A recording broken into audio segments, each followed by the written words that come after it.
Comment passer de 20 km trail à 40 km trail?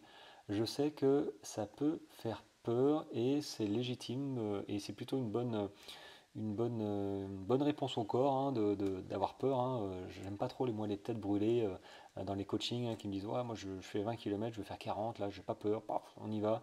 Ok, c'est bien, mais je préfère des gens qui disent oula, 40 km, je sais pas si j'en suis capable.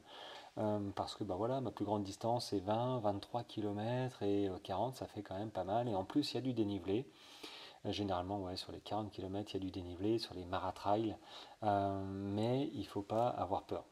Si tu es déjà capable de courir 20 km, 20, 25 km en version trail, donc avec un petit peu de dénivelé, tu as facilement 300, 500 mètres de dénivelé, je pense que c'est le minimum, hein. Sauf si tu habites, et même en Belgique, il y a du dénivelé, hein, il y a des grosses collines, tout ça. J'ai grandi là-bas, ils sont formidables, les Belges. Un petit coucou d'ailleurs à eux. J'ai toujours une pensée nostalgique à la Belgique.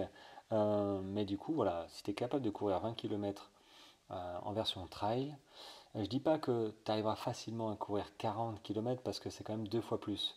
Donc forcément, ça pique un peu. Mais maintenant, si tu as l'habitude de courir régulièrement, c'est-à-dire, on va dire trois fois par semaine, 4, ce serait mieux pour être plus à l'aise. 5, encore mieux, mais c'est vrai que 3, c'est vraiment le minimum du minimum. Disons que à 4, tu seras plus à l'aise sur ta course. Ce qui est quand même l'objectif, hein, d'être à l'aise sur ses courses, enfin à l'aise, de ne pas souffrir le martyr trop vite. Voilà, c'est normal de galérer sur la fin, à partir du trois quarts de la course. Ok, c'est normal, tu commences à être assez fatigué, c'est logique. Mais c'est vrai que trois sorties dans la semaine pour un 40 km, ça fait un petit peu de juste. Disons que tu peux t'entraîner trois fois dans la semaine, mais il y a quelques semaines où tu devras passer à quatre sorties par semaine. Sinon, tu vas risquer vraiment de manquer de volume pour t'engager sur un 40 km qui va te demander facilement 6, 7, 8 heures de course, voire 9 heures s'il y a du dénivelé parce que tu vas manquer d'entraînement et de volume. Donc voilà, c'est en aparté. Mais du coup, est-ce que c'est compliqué? Quel est le step, la marche qu'il faut accentuer? Quel est l'entraînement qu'il faudrait mettre en avant pour passer comme ça de 20 à 40 km? Écoute, alors, c'est- le problème c'est que c'est un tout généralement, c'est un petit peu multifactoriel. On ne peut pas axer sur l'un ou l'autre. Mais ceci étant dit, si tu axes un petit peu sur la sortie longue, et je suis en train de faire un guide, une formation là-dessus, hein, sur la sortie longue d'ailleurs, hein. C'est pas fait exprès, mais ça tombe, voilà, j'étais en train d'enregistrer juste avant le podcast. La sortie longue est vraiment la sortie qui va te permettre de gagner en endurance. Parce qu'il ne faut pas se leurrer, passer de 20 à 40 km, 40, 45, hein, bah, tu vas courir plus longtemps. Donc il faut être capable de courir plus longtemps. Pas plus vite, mais simplement plus longtemps. Être capable de marcher aussi, parce que forcément tu vas marcher, marcher en montée. Marcher, donc après courir, trottiner, courir en descente. Donc tu vas passer beaucoup plus de temps à fournir des efforts, pas très élevés, de faible intensité généralement. Tu vas pas transpirer des gouttes et des gouttes, hein, comme sur un 10 km peut-être, ou même un 20. Donc ça reste de la faible intensité, mais il faudra devenir plus endurant que sur un 20 km.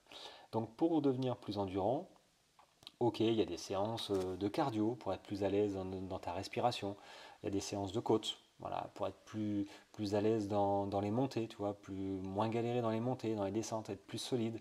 Tu as des séances de renforcement musculaire pour éviter les blessures, être plus stable, voilà, être plus à l'aise aussi. Néanmoins, pour gagner en endurance, bah, t'as pas 36 choix, quoi. Vraiment en endurance, hein.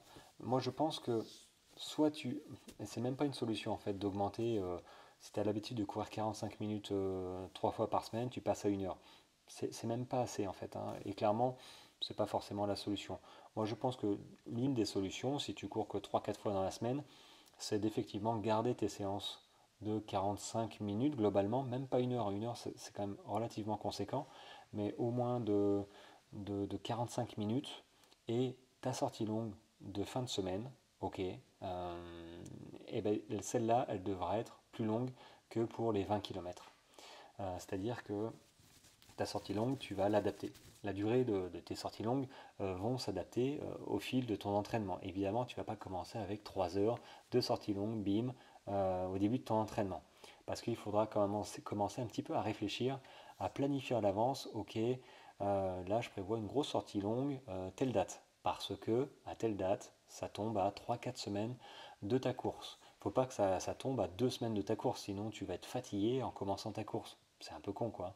Donc au, j'allais dire au minimum ou au maximum, il faut qu'elle se trouve, cette sortie la plus longue, à 3-4 semaines de ta course.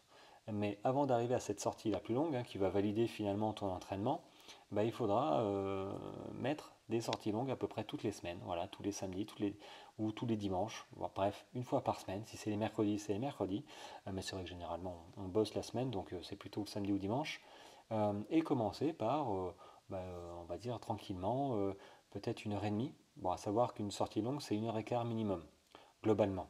Il n'y a pas non plus chacun son niveau, c'est certain, mais c'est vrai que au-dessus d'une heure, allez, à partir d'1 heure et quart, moi je considère que c'est le premier, on va dire la première sortie longue qui puisse exister, parce que encore faut-il réussir à courir 1 heure, hein. Avant de parler de sortie longue, il faut être capable de courir déjà 1 heure. Sans ça, tu ne parles pas de sortie longue. Voilà, c'est normal, il faut commencer à progresser, à faire les bases, et puis une fois que tu as fait les bases, tu es capable de courir 1 heure, ok, bah voilà, tu passes à la marche au-dessus. Donc du coup, voilà, tu commences ton entraînement avec 1 heure et demie, sortie longue. Et puis tu augmentes petit à petit pour arriver à ta sortie la plus longue par rapport à ton objectif. Donc là, sur un 20 km, tu vois, sortie longue, 20 km, ce serait quoi? 3 heures.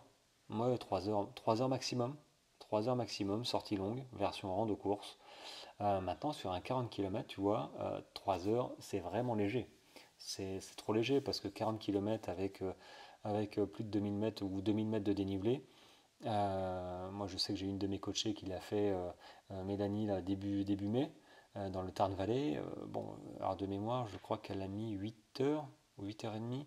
Donc tu vois, sortie longue, j'en ai fait une avec elle parce qu'on n'habite pas loin finalement, c'était cool. Euh, on a fait 4 heures. 4 heures et c'était. Non, elle a fait 3 heures, mais c'était pas sa plus grande sortie. Moi j'ai fait 4 heures après parce que j'ai continué, puisque je me préparais à un ultra. Mais finalement, sur un 40 km, il faut être capable de faire 2 fois, allez, 2, 3 fois, allez, 2 fois, voilà, c'est pas mal, des sorties de 4-5 heures en version rando course. C'est-à-dire, tu marches en montée, parce que de toute manière, sur ta course, tu vas marcher, donc tu as le muscle releveur devant. Si tu ne marches pas en entraînement, finalement, tu vas marcher pendant ta course. Donc, et s'il n'est pas entraîné, il va risquer de se contracter vraiment rapidement. Et si ce muscle-là, le muscle releveur là, devant le tibia, il commence à plus bien répondre, à plus rester souple et à se contracter, voire à cramper, bah là ta course elle prend une tournure mais catastrophique. Vraiment là je pense que tu peux pleurer parce que c'est atroce, tu es obligé de lever l'avant du pied. Et en levant l'avant du pied, bah, tu fais fonctionner ce muscle. Et si ce muscle il est un peu dur, aïe aïe aïe, ça va être long. La course va être longue. Donc forcément tu vas marcher en montée et après trottiner, courir tranquillement en version course, voilà, sur le reste, sur du plat et en descente. Après, en descente, tu peux t'exercer à faire des descentes techniques. Si ta course, elle se trouve dans les caillasses, ce qu'on appelle descente technique dans les caillasses, là où tu te manques de casser la gueule à chaque pas, voilà, tu peux t'entraîner à ça, mais c'est pas non plus forcément l'objectif de se tordre une cheville sur une sortie longue. Tu peux t'entraîner sur des sorties un petit peu différentes, un peu plus courtes, ciblées, décentes. Donc voilà, moi je trouve que le step pour passer, la séance pour passer de 20 km à 40 km, c'est la sortie longue qu'il faut réussir à amener gentiment à des 4 heures, des 5 heures. Voilà, ça vient pas du jour au lendemain. Mais globalement, si tu fais ça correctement, ça vient relativement bien. Et puis une fois que ton corps a pris l'habitude de courir une fois 4 heures, une fois 5 heures, ok, bah c'est fait. Et là, tu vois où tu as mal, tu vois où est-ce qu'il faut progresser, tu vois ton alimentation aussi, et surtout ton alimentation, parce que ça change quand tu fais à 20 km où tu peux te permettre de manger quelques gels et puis ça passe. Un 40 km, je ne suis pas certain que bouffer des gels pendant 8 heures, ce soit vraiment la solution. Ton estomac, il y a un moment ça va peut-être saturer. Si tu t'es pas bien entraîné, si tu n'as pas pris le temps de bien tester toute ton alimentation, ça couine. Et du coup, tu vois, les sorties longues, elles sont faites pour ça, pour tester l'alimentation. J'en parle aussi dans ma formation. Donc il faut tester, mixer. Je sais pas, moi j'aime bien finalement le solide, tu vois, les muffins d'Enduractive, j'adore. Les gels aussi d'Enduractive, bah, voilà, ils passent bien. Sucré, salé, salé passe mieux enfin passe mieux. J'aime beaucoup le salé, butternut, merde, j'ai oublié le deuxième là. Patate douce, voilà, butternut, patate douce, très bon. Moi, je te conseille, hein, j'ai pas de part de marché, je suis pas sponsorisé, mais c'est très bon, c'est français et il a besoin de soutien. Donc, Enduractive, allez-y, voilà. Et un petit gel, voilà, et de la bouffe des bars de Beauty Sané, qui est très bon, que j'adore depuis plus d'1 an. Mais du coup, tu vois, la sortie longue, elle sert à ça, parce que sur un 40 km, tu vas forcément devoir manger. Et pas qu'au ravito. Parce que ça se trouve, il n'y a que 2 ravitaux, et clairement, courir, c'est se dépenser, et se dépenser, c'est de l'énergie. Et l'énergie, il faut aller la chercher. Ce sont des glucides, généralement. Donc, il vaut mieux tabler sur des glucides plus ou moins, enfin, assimilation plus ou moins lente. Donc, quand tu vois marqué 30 grammes de glucides, dont 30 grammes de sucre, forcément, c'est que du sucre, on va dire, rapide, même si ça se dit plus. N'empêche, ce sont des sucres, donc ce sont des aliments qui sont très sucrés, hein, ces gels énergétiques là, très sucrés, euh, et, euh, et qui s'assimilent rapidement. Donc ça donne un coup de fouet, c'est sûr, mais un, c'est écœurant, et deux, derrière, eh bien, il faut que tu continues à en manger. Il faut que tu continues à manger, manger, manger, parce que ça monte, tu l'utilises, et derrière, si tu manges pas, ben, le corps il va continuer à se dépenser, et c'est un problème. Donc ne pas manger, ça veut dire peut-être être écœuré. Parce que tu vas me dire, ouais, mais moi j'ai mangé derrière. Mais si tu manges des gels, les gels c'est très sucré, il fait chaud, parfois, souvent même, c'est écœurant et t'as pas envie de manger. T'as plus envie de manger, t'as plus envie de boire, et du coup ça devient un problème.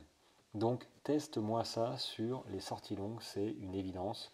Je sais que c'est chiant parce que on pense qu'à s'entraîner, mais clairement, à 3 jours de la course, c'est quasiment à ce moment-là qu'on se dit ah, qu'est-ce que je vais manger?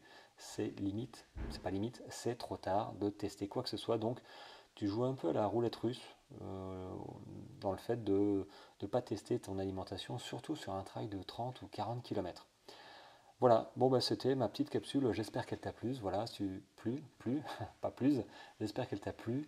Tu peux me retrouver sur YouTube, hein, sur l'épisode, là je suis en train de me regarder, ça me fait un petit peu drôle, salut salut, voilà, tu peux me retrouver sur YouTube comme quasiment tous mes épisodes depuis le début de l'année.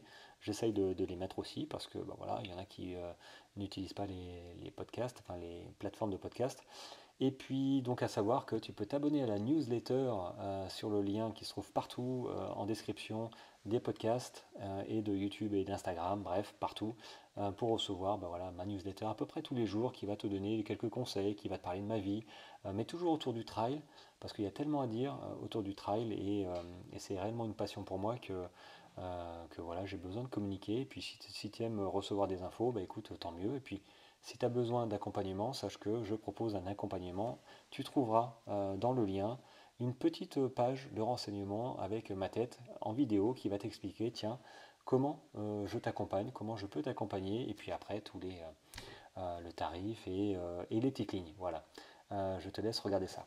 Sur ce, les amis, écoutez, on se retrouve déjà demain, comme tous les jours, avec plaisir, pour une nouvelle capsule qui ne sera pas filmée, celle-là, encore que, faudra voir. N'hésitez pas à me poser des questions en tout cas, et puis sinon, je vous souhaite une très belle journée. Moi, je vous dis à demain. Ciao, ciao!